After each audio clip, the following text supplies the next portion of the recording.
Welcome to week 5 of Manifest Weight Loss. This week, our topic is about movement.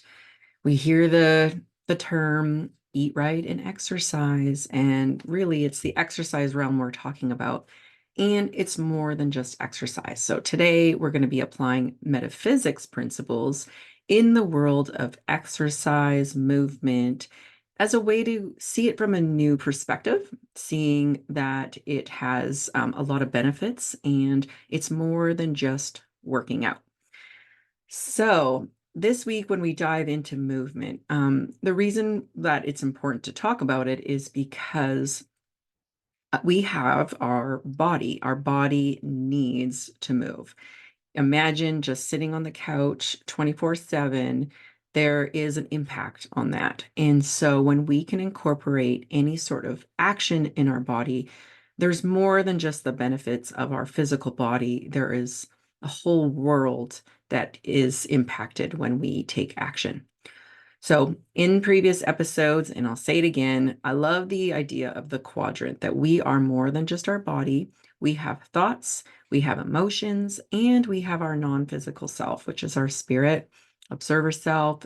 It's called many names. But I like to apply the quadrant philosophy ongoingly because it really shows a holistic approach to ourselves and who we are as being human. And when we talk about movement, we are talking about our physical body and the impact of applying movement into our lives and how it can really impact the other quadrants. So let's talk about energy, first of all. So, seeing ourselves that we have energy all around us, we are comprised of energy, and it's the energy that it is that's really we're seeing across the board when we are applying movement. So, how does energy impact us? Is that when we have a thought, just the example of if we have a thought, our thought has energy that impacts our emotions.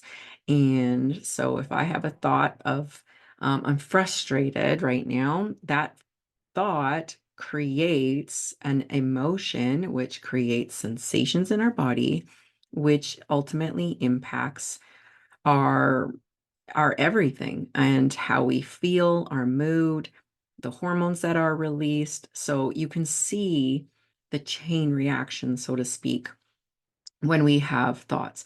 When we have emotions, they impact our thoughts and what we think, which impacts our body and our sensations. So you can really see this world happening. When it comes to energy, these emotions we have are energetic. So some resonate a little bit lower frequency than others. So if I'm frustrated, you can feel there's a heaviness there. It's a lower frequency than if I am joyful and excited, which is a higher frequency. And so as we tune into our lives, as we tune into moments in life, by connecting ourselves to not only what we're thinking and we're feeling, but also connecting to our body itself as a place to be in like mindfulness of mindful of our mind body connection. And why I'm saying this is because as we go about life, we're going to be connecting the dots between what am I thinking, what am I feeling, and how can movement and action play a role in this synergistic process. And so, just left to our own devices, if we're sitting there with our thoughts and our emotions and we're not in tune and we're not observing, we are mindless. And when we don't take action, we are now in a stuck system. So by applying action to an already existing synergy, we are now introducing more energetic movement, not just with our body physically moving, but also the impact of physical action impacts how energy moves through our body, how it impacts our sensations, how it impacts our emotions, how it impacts our thoughts. It really does add to the process. So why am I saying all this is because when we are in the world of weight loss, we want to see that action and movement, all action and movement actually creates a new rhythmic effect that's more than just what we see on the surface in terms of seeing it as just quote unquote exercise. So if I'm having a moment, let's get this real on the court here. So if I'm in the kitchen and I have just, let's say I've eaten something and I have a thought that I regret eating that thing. And I'm like, oh man, I wish I didn't eat that thing. So I have a judgment, I have a thought that's a judgment, which creates a feelings of, let's say, guilt and resentment, maybe remorse, maybe could be the word, but just that feeling of, oh man, I shouldn't have done this. And I wish I could go back, but I can't. And here I am. Now, so in this moment, I assert you can feel that I'm going to have some negative feelings. I'm going to have some sensations in my body that are lower vibration, and that those thoughts and feelings cycle that I've just had by having thoughts and feelings are going to run until I create a mindful moment, an awareness.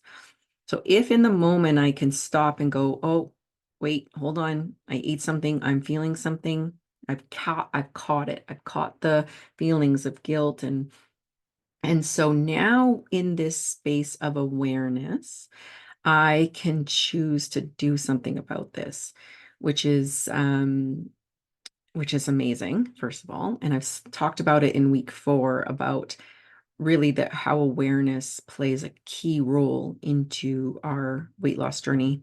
So here I am. I've now created a moment where I'm aware, and I'm aware I have thoughts that are not supportive, they're limiting, they are not doing me any good.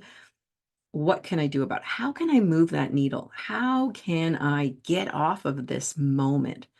Because ultimately, the moment I'm aware is the moment I can choose to do something about it. Now, here I am feeling what I'm feeling. I now have an awareness. Where do I really want to get to? For me personally, anytime I feel something negative, I want to be able to actually just try to let it go and just, say to myself, all is well. You made the choice that you made. Life goes on. Make a better choice next time. Let's get rid of the guilt. Some self-compassion is available here. But how do I actually like experience that? How do I actually let go? How do I actually forgive myself? How do I actually do that? Sometimes it can be all in the thought process, in the minds. It could be challenging myself. It could be um, just saying it out loud, like it's okay, let it go. It could be affirmations. It could be all mental, or I could apply some sort of movement action in this moment to move. I call it like move the needle. And so if I were in that moment to just stop what I'm doing and go for a 2-minute walk, just any sort of action, it could be, yeah, let's call it a walk. What that movement is doing is it's not only allowing me to get out of the moment I'm stuck in, allowing the thoughts to somehow dissipate, allowing the emotion to lose its grip. By getting myself out of the moment, out of that environment, out of that situation, out of that stuckness, and into a new environment, into a new thought and a new emotion, I will release what has just happened. And so movement is one amazing tool that we have at our disposal that really is available at any time where we can get ourselves out of an experience where we feel stuck.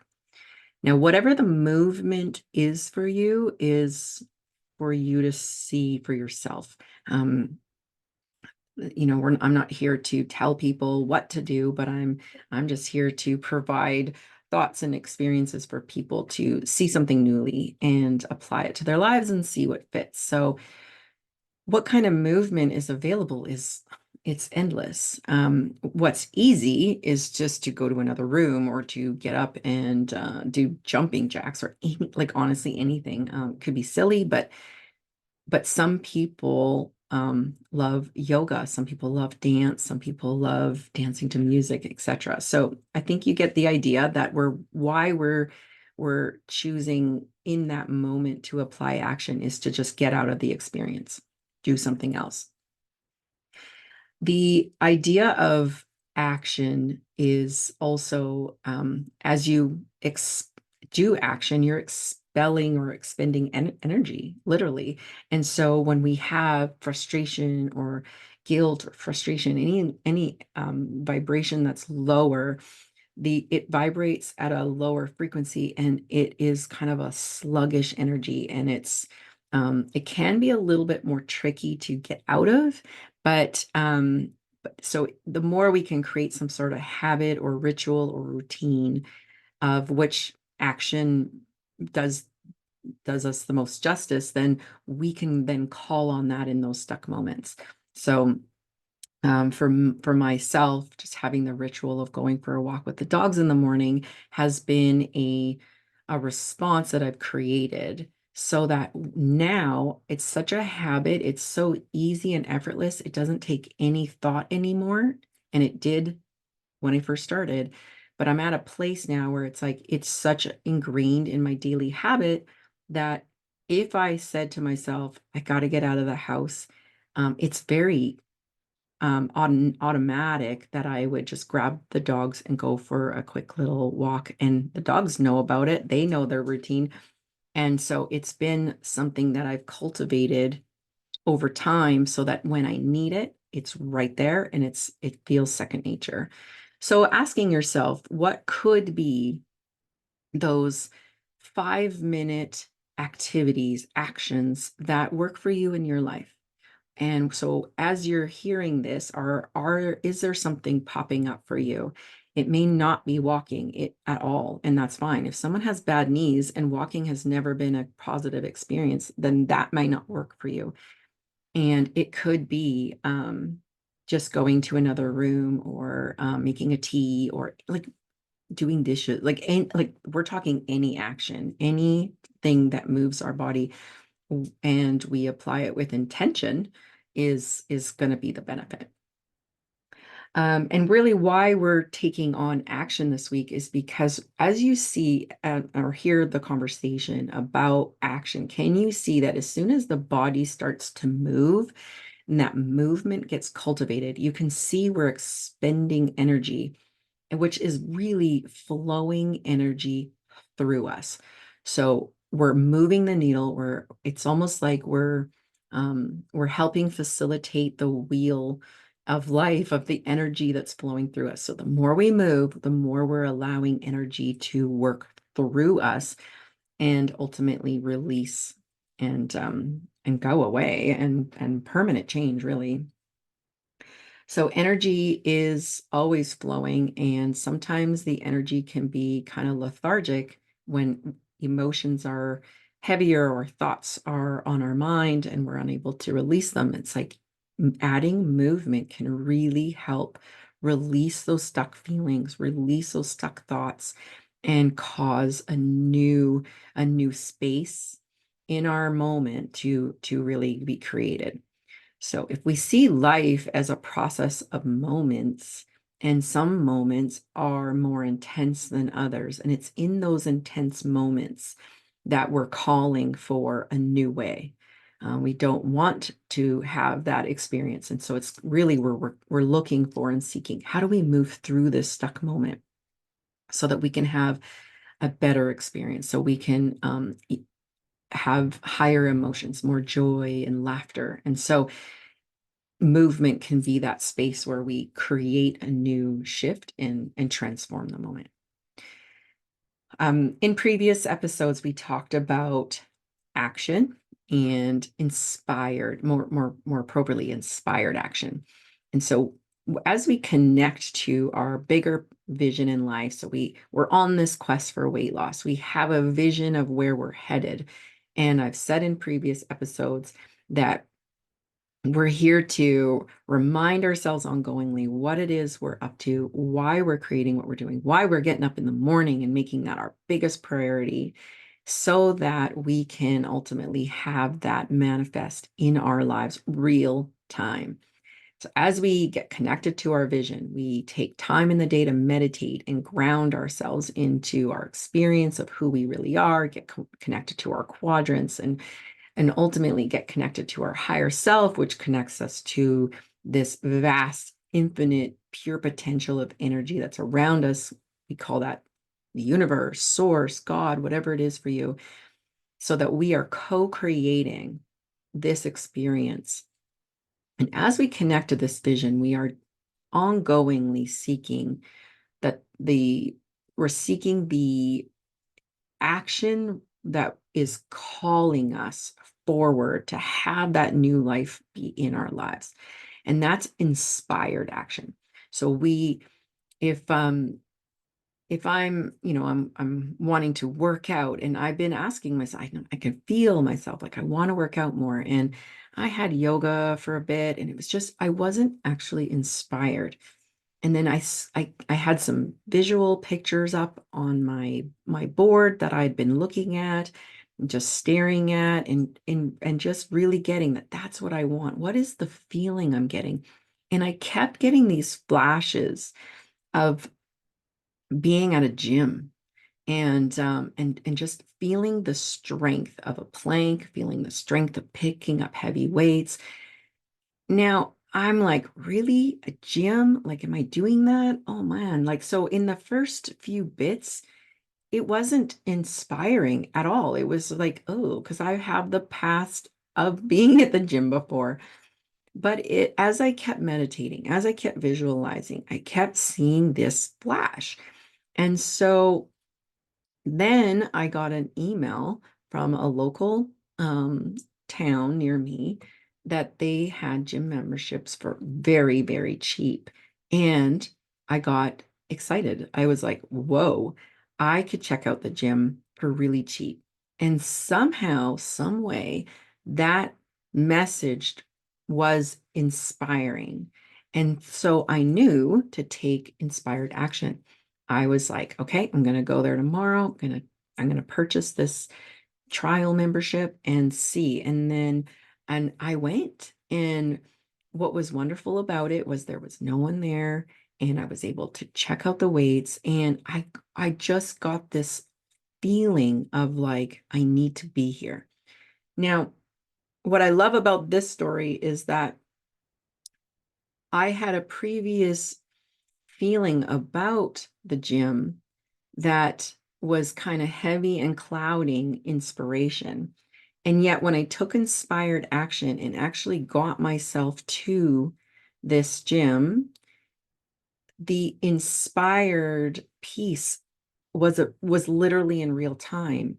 And I knew that I can go here. And so I've been scheduling it, going, like, I'm just like, who is this girl, if that makes sense?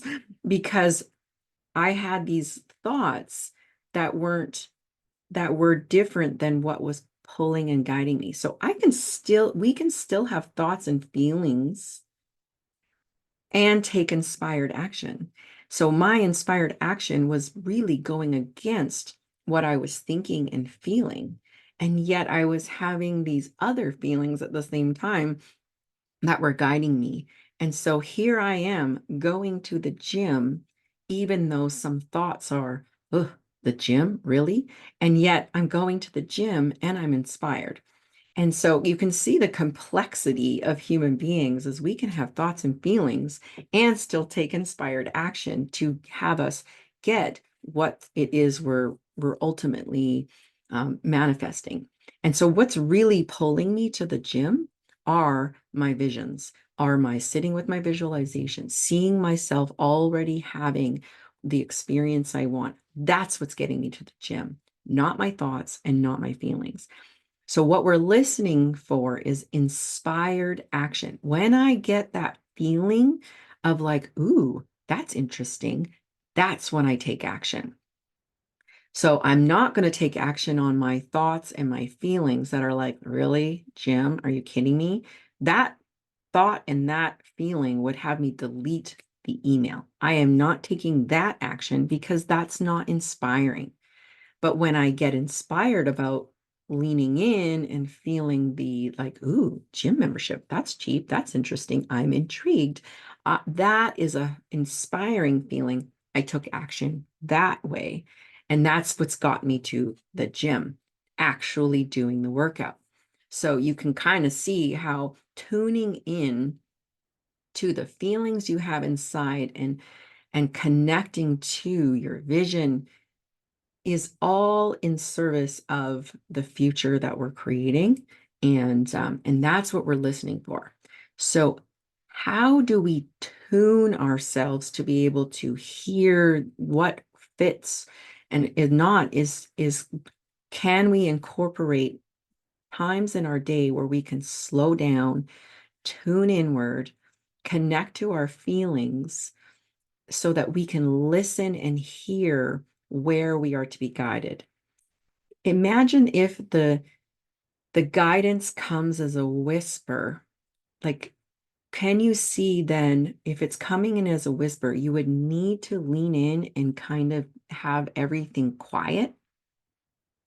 And so if we're having a lot of noise in our life and there's a lot going on and we're busy and we're having so many emotions and so many thoughts, how can we hear the whisper if we have all that going on?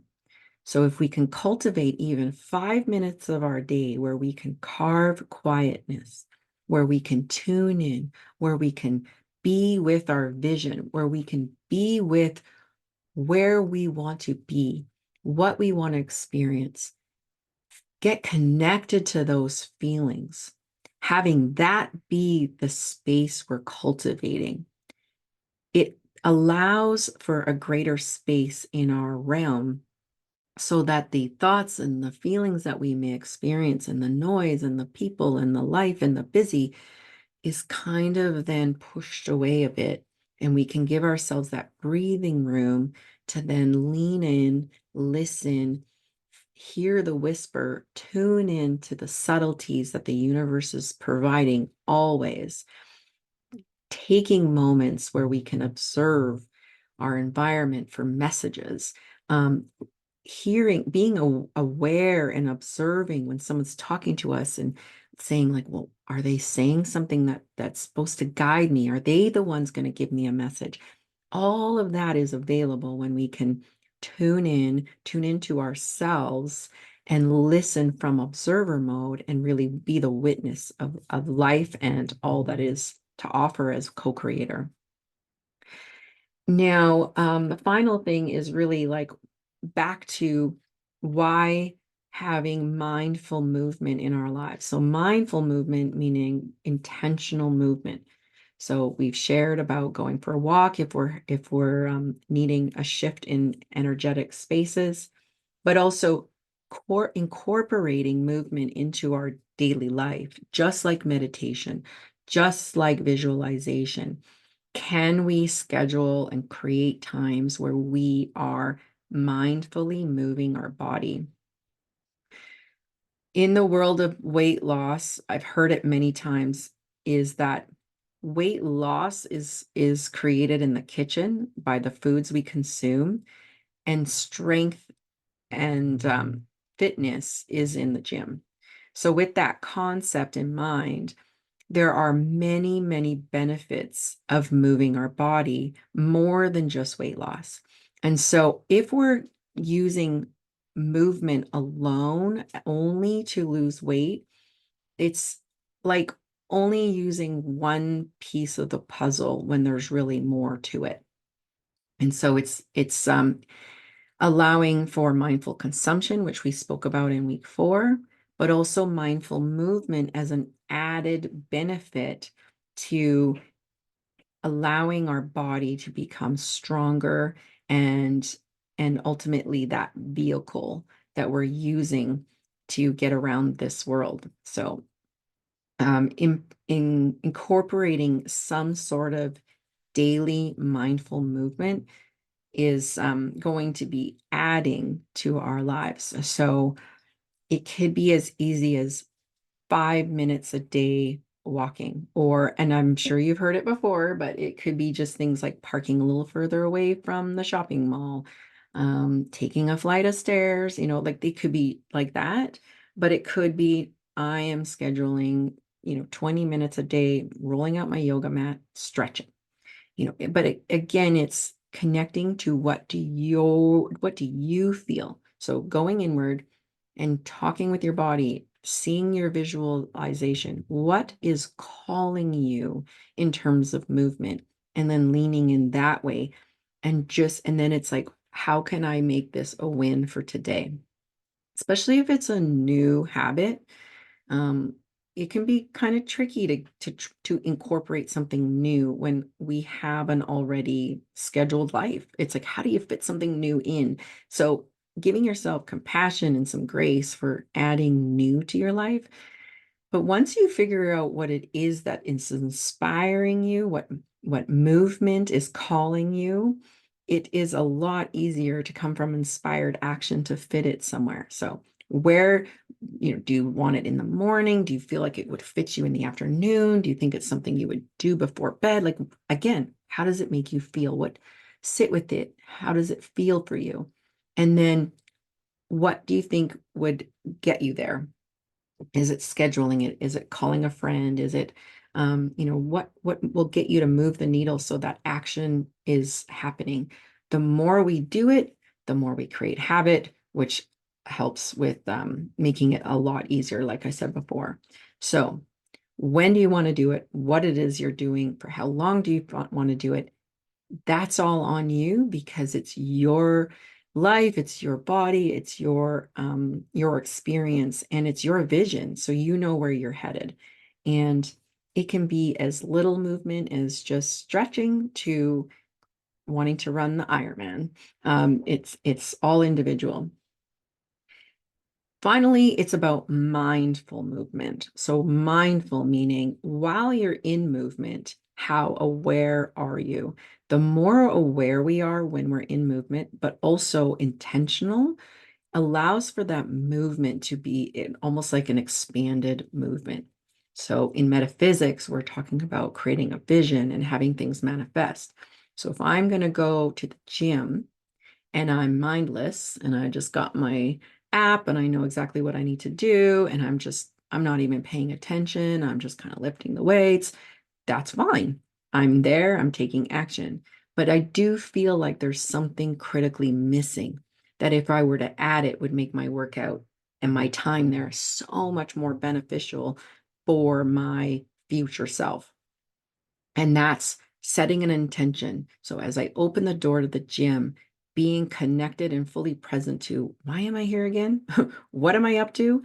Where am I headed? So do I have my visual of where I'm going, why I'm there? So being very intentional, connecting to my vision, and then being there in action and being in the moment. So when I'm picking up those weights, I'm feeling the weight in my hand. I'm feeling the muscle that it's moving and building. And I'm as connected as I can be. Having that be a practice of mindful movement will get easier every time you do it. It'll become habit to be present, to feel the weight, to look in the mirror, to see how my body's reacting to the weight itself. Is this a lot heavier today? Can I feel that maybe I worked too hard a couple days ago and I can, is this weight too heavy? Is it actually too light? Like all of that is available. And same with walking. If I'm going for a walk, am I being intentional? What is this walk providing for me? Is this a self-care walk? Is this a getting rid of frustration walk? Is this a connecting to nature, being present in the moment walk? Is this visualizing my future self while I'm walking. Why am I walking? And then as I'm doing it, how connected I am to my future and in the present moment, feeling how I feel in the walk. How are your shoes feeling for you? Are these the right socks that you like? How does the outfit feel? Like just being so present to the movement itself as a gift for the future that you are creating. So, and then finally, let's talk about the opposite of action, which is rest. So rest and self-care I don't want to skip over it because we do have a tendency, or some people have the tendency to be on always, like always going, always in action. It's like, it's almost like an inherent default way. And so if this resonates with you and you're like, yeah, that could be me, then can we practice non-action as a gift for yourself and for that part of you that's always on, always in action, always striving? There, that if there's that compulsion that exists in this in that sense, then we're almost too extreme in one end. And so giving ourselves the gift of the other end of the spectrum, which is rest, relaxation, slowing down, um, allowing recover, allowing release, allowing let go. That's creating that sacred space to allow our body time to decompress, slow down, release, and ultimately heal. And when we give ourselves the grace to heal and rest, it actually is going to make us stronger. So we don't want to skip over that. So just checking in with yourself on like, kind of where are you on the spectrum? If you're someone who leans towards resting almost too much, then we want to move you over a little bit more movement. And if you're someone who's always go, go, go, let's create the sense of balance by giving ourselves rest. So ultimately, nature loves balance, and that's where we are always headed. So never too extreme on either end is ultimately a really incredible place where we can be fully present and our body's not in overstress and we have our hormones in check and we are in the state of real wholesome well-being. So that is week 5. And if you are enjoying this, I'd love for you to like and subscribe and share and let other people know who might be interested in this podcast. And with that, I bid you adieu. Have a great week.